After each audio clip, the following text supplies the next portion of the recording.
Tiempos devocionales, tiempo con Dios. Qué gusto que nos puedan estar acompañando hoy, sábado 14 de diciembre, en este estudio diario. Y es una alegría que juntos podamos estar avanzando, que podamos ir conociendo cada día más Apocalipsis. Y hoy el estudio lleva por título, Solo tú eres santo, estando en Apocalipsis 15. Así dice la palabra del Señor. Vi en el cielo otra señal grande y admirable, 7 ángeles que tenían las 7 plagas postreras, porque en ellas se consumaba la ira de Dios. Vi también como un mar de vidrio mezclado con fuego, y a los que habían alcanzado la victoria sobre la bestia y su imagen, y su marca y el número de su nombre, en pie sobre el mar de vidrio con las arpas de Dios.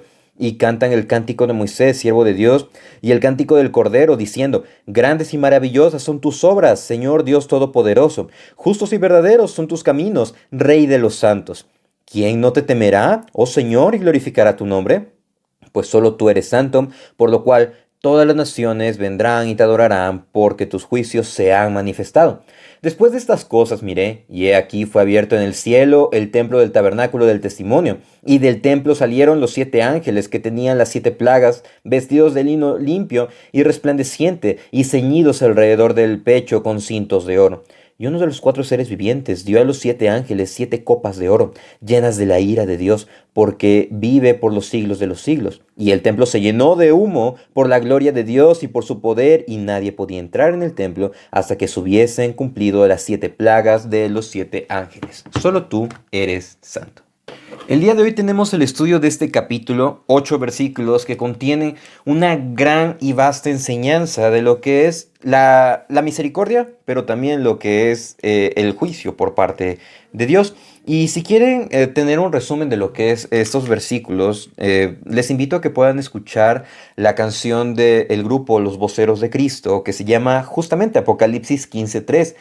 Musicalmente es una joya, la verdad, las guitarras, en la última versión que sacaron, con trompetas, percusiones, una joya musical, pero la letra, increíble, cómo realmente es estos 2 versículos, el versículo 3, versículo 4, en canción, y se lo pueden aprender sin ningún problema. Pero bueno, vamos a entrar en materia. Vamos a estar estudiando 3 puntos. Son 3 secciones en las que se divide este capítulo, y esas 3 secciones van a ser nuestros 3 puntos. Y el punto 1 de Solo tú eres santo, 1, en su ira. La santidad de Dios se refleja en la ira y en su juicio. Suena algo paradójico, suena algo diferente, suena algo inclusive contradictorio, pero no lo es. Es algo muy cierto. La ira de Dios es una muestra de la santidad. ¿Por qué? Porque Dios está airado en contra del pecado. Nos dice el verso 1, vi en el cielo otra señal grande y admirable, 7 ángeles que tenían las 7 plagas postreras, porque en ellas se consumaba la ira de Dios. Y vemos aquí cómo el escenario se ha ido preparando para que la ira de Dios empiece a consumarse, para que el hecho de que Dios se manifieste por completo se lleve a cabo. Vemos cómo se ha ido preparando primero con los sellos, bueno, principalmente en el cielo, preguntando quién es el único digno de abrir los sellos. Se presenta el Cordero, el único digno, el único sin mancha para abrir los sellos. Abre los sellos y empieza a desatarse una serie de sucesos. Se dan esos interludios que hemos estado estudiando, y el último sello da paso a las 7 trompetas que anuncian fuertemente y firme a través de ese sonido lo que es la continuación del juicio de Dios. Y la última trompeta lo que hace es abrir o aperturar o dar inicio a lo que se le conoce como las 7 copas de la ira de Dios. Y estas 7 copas lo que muestran, obviamente, es cómo Dios está airado en contra del pecado, pero dice que son 7 plagas postreras, porque en ellas se consumaba la ira de Dios. Y estas plagas, al momento de hablar de plagas, obviamente nos recuerda al libro de Éxodo, cuando el pueblo de Israel estaba pronto a su liberación y tuvieron que pasar 7 plagas para que los egipcios entendieran que sus dioses no eran dioses, que todo estaba bajo el control de Jehová de los ejércitos, del Dios, del gran yo soy, y ellos pudieran doblegarse, ellos pudieran entender. De manera que, así como las plagas en el Antiguo Testamento, en el tiempo del Éxodo, anunciaron la liberación de los israelitas y que iban a tener redención, Podemos hacer un símil con este pasaje, que está pronto a desatarse estos juicios en contra de aquellos que no se han arrepentido, aquellos que no han negado sus pecados, aquellos que no le han entregado su vida a Dios, y que va a ser una pronta liberación. ¿Para qué? Para que llegue el reino perfecto. En su ira se presenta la santidad de Dios, así es. Citando al doctor Carballosa, dice lo siguiente: lo que se destaca no es la ira divina como una actitud, sino el juicio divino como una expresión de la ira de Dios. La indignación de Dios a causa del pecado y la rebeldía de los hombres da lugar a la expresión final de su ira. El pasaje que hemos venido mencionando, ellos han estado acumulando ira para el día de la ira.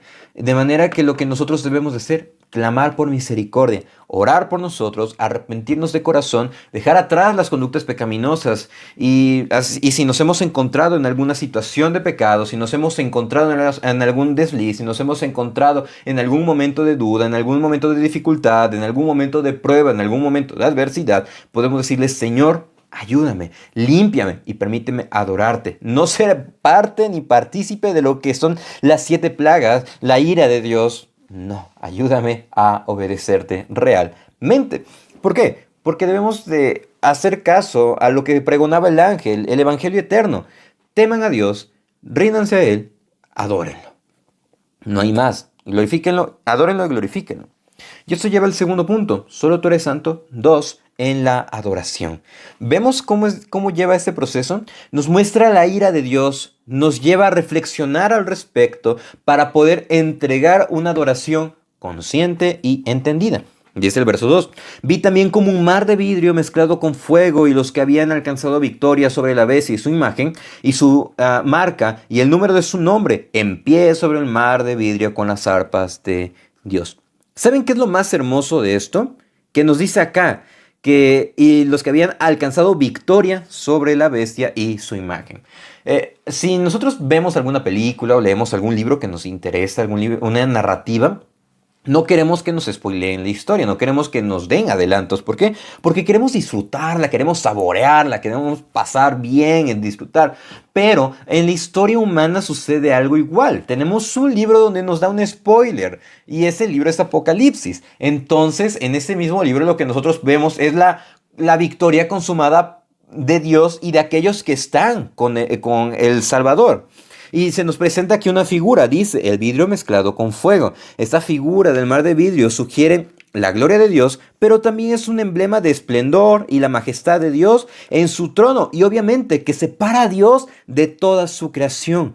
Es una separación que es producto de la pureza de Dios, de la absoluta santidad de Dios, y que no comparte con ningún otro. Vemos que es algo sumamente hermoso. Y si Dios no comparte su santidad con algún otro, con ningún otro, y nos da esa oportunidad, nos da ese regalo que es la gracia, ¿qué debemos hacerlo? Aceptarlo. Y debemos reconocer que solamente es Dios el único con autoridad, es el único santo, y debemos de adorarlo. Y dice, y ¿saben qué es lo mejor? Cuando nosotros pasamos por pruebas, cuando nosotros nos sentimos débiles, cuando nosotros estamos conflictuados, eso no nos debe de quitar la paz en nuestro corazón, porque estamos del lado ganador, podemos decirlo, ocupando una expresión. Estamos con Cristo, quien es el único con autoridad. Estamos con Cristo, que es el único santo, es el único que va a derramar su ira, es el único que va a prevalecer. Es por eso que dice acá, los que habían alcanzado victoria sobre la bestia y sobre su imagen. No nos vamos a rendir ante las blasfemias, no nos vamos a rendir ante las herejías, no nos vamos a rendir ante el sistema de este mundo, sino que vamos a transformar nuestro entendimiento, vamos a renovarlo a través del conocimiento de la palabra, un conocimiento genuino.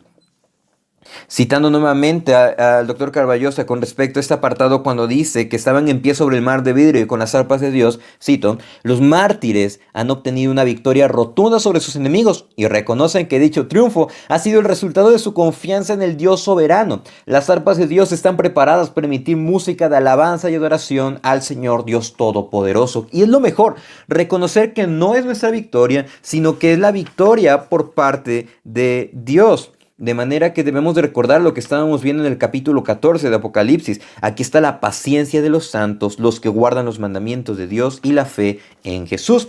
Y nos dice el verso 3, que cantaban el cántico de Moisés, pero que también entonaba un cántico al Cordero.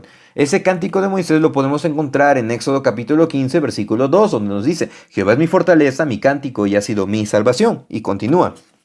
Un capítulo bastante hermoso cuando son librados de manos de Faraón. Pero nos dice aquí qué es lo que entonaban. Dice: grandes y maravillosas son tus obras, Señor Dios Todopoderoso, justos y verdaderos son tus caminos, Rey de los santos. Reconocen aquí lo que es la grandeza de Dios. Reconocen que la creación es una obra de Dios. Dicen: maravillosas son tus obras. No hay por qué adorar otra cosa, no hay por qué agradecerle a otras cosas que nosotros podemos ver, porque todo fue creado por parte de Dios.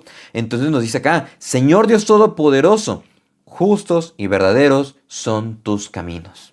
Y es lo que debemos de empezar a hacer a través de esta adoración consciente: reconocer la grandeza de Dios, reconocer su poder, reconocer su justicia, reconocer su verdad, reconocer su santidad y que está por encima de todos nosotros. E inclusive en el verso 4 hace una pregunta retórica, porque la respuesta la conocemos. ¿Quién no te temerá? ¿Quién no te respetará, oh Señor, y glorificará tu nombre? O sea, es ilógico que todos los que conozcamos a Dios no le temamos, sino que debemos de desarrollar esa actitud, debemos desarrollar ese temor, ese conocimiento, ese crecimiento y esa humildad hacia Él. Y nos dice acá, continúa: pues solo tú eres santo, por lo cual todas las naciones vendrán y te adorarán, porque tus juicios se han manifestado. De manera que podemos reconocer que solamente Dios es el absolutamente santo. No hay más. La absoluta santidad de Dios es una razón fundamental de por qué es digno de ser alabado y reconocido como el Señor del universo. No hay más que nosotros debamos de hacer, sino que debemos de adorarle, debemos de entregarle todo lo que nosotros somos. Es por eso que solo Él es santo en su ira, pero también en la adoración, en todo lo que ha hecho. Y la adoración es una adoración que reconoce que hay un rey que está por encima de todo y que nosotros no somos ese rey. Es una frase muy bonita de Paul David Tripp. Y eso lleva al último punto: solo tú eres santo en su gloria. Y nos da el verso 5, el tercer momento de este pasaje. Después de estas cosas miré, y he aquí que fue abierto el cielo, el templo, el tabernáculo del testimonio, y de él salieron los 7 ángeles que tenían las 7 plagas, vestidos de lino limpio y resplandeciente, y ceñidos alrededor del pecho con cintos de oro. Cada uno de estos ángeles que llevan una plaga han sido comisionados por el Mesías, el rey Mesías, para ejecutar los juicios contenidos en cada una de esas copas. Y ellos van limpios, ellos van vestidos, dice, el lino limpio, resplandeciente. Ellos van preparados porque moran delante de Dios en santidad. Y dice: y uno de los 4 seres vivientes dio a los 7 ángeles 7 copas de oro, llenas de la ira de Dios que vive por los siglos de los siglos. Esas copas no estaban más o menos en su contenido, sino que estaban llenas de la ira de Dios. Y dice algo más importante: que vive por los siglos de los siglos. Esta frase lo que hace es destacar que Dios es infinito, que los demás, nosotros, no lo somos. Solo Dios es autosuficiente, y es un recordatorio que para todos aquellos que no adoran a Dios, que el juicio de Dios es verdadero, se va a consumar. Y solamente Dios es eterno y Dios es perfecto. Nos dice el verso 8: y el templo se llenó de humo por la gloria de Dios y por su poder, y nadie podía entrar en el templo hasta que se hubiesen cumplido las 7 plagas de los 7 ángeles. Al momento de estar leyendo y estudiando, estuve pensando y dije a lo largo del día: ¿dónde he escuchado, dónde he leído este pasaje, esta noción, esta idea? Y me remontaba a Primero de Reyes 8:10, cuando nos dice: y cuando los sacerdotes salieron del santuario, la nube llenó la casa de Jehová, y los sacerdotes no pudieron permanecer para ministrar por causa de la nube, porque la gloria de Jehová había llenado la casa de Jehová. La nube llenó, la presencia de Dios estaba ahí. Pero en este caso de Reyes, es la gloria de Dios que se manifiesta a través de la adoración en la que se expresa lo que es la misericordia de Dios. Pero en este caso, en Apocalipsis, lo que muestra es la ira de Dios. Este humo de la gloria de Dios es el juicio que pone de manifiesto que Dios está obrando en el ardor de su ira. De manera que en este momento ya no se va a poder hacer ninguna intercesión, no se va a poder ofrecer ninguna adoración mientras dura el juicio. Es algo semejante a lo que dice Lamentaciones 3:34. Te cubriste de nube para que no pasase la oración nuestra. Y Lamentaciones es un libro que nos debe de quebrar cada que lo leamos, porque es un pueblo que ha sido desechado por parte de Dios y que clama por misericordia. Y es como si no fuese escuchado, pero reconoce que las misericordias de Dios son nuevas cada mañana. De manera que, ¿qué es lo que estamos haciendo? Podemos preguntarnos. Vemos que el juicio de Dios es verdadero, el juicio de Dios es perfecto y el juicio de Dios lo que muestra es su perfecta santidad. Solamente Dios es santo a través de su ira. Sí, Dios es santo a través de su ira porque en ella se va a consumar todo el pecado que aquellas personas que no quieren reconocer su pecado. A través de su santidad también podemos reconocer y adorar solamente a Dios. ¿Por qué? Porque es el único merecedor de la gloria. Pero también solamente Él es santo a través de su gloria que llena todo. A través de la misericordia, como el ejemplo de Primero de Reyes, pero también a través del juicio, como lo vemos ahorita en Apocalipsis. Deseemos y rindamos nuestra vida a Dios para poder ser receptores de esa gracia, de esa misericordia que Dios nos comparte. Muchísimas gracias por acompañarnos en el devocional del día de hoy. Reciban un afectuoso saludo y si Dios nos presta vida, el día de mañana continuaremos el estudio devocional. Saludos. Mensajero que clama en el desierto, anuncia al Cordero que otorga perdón.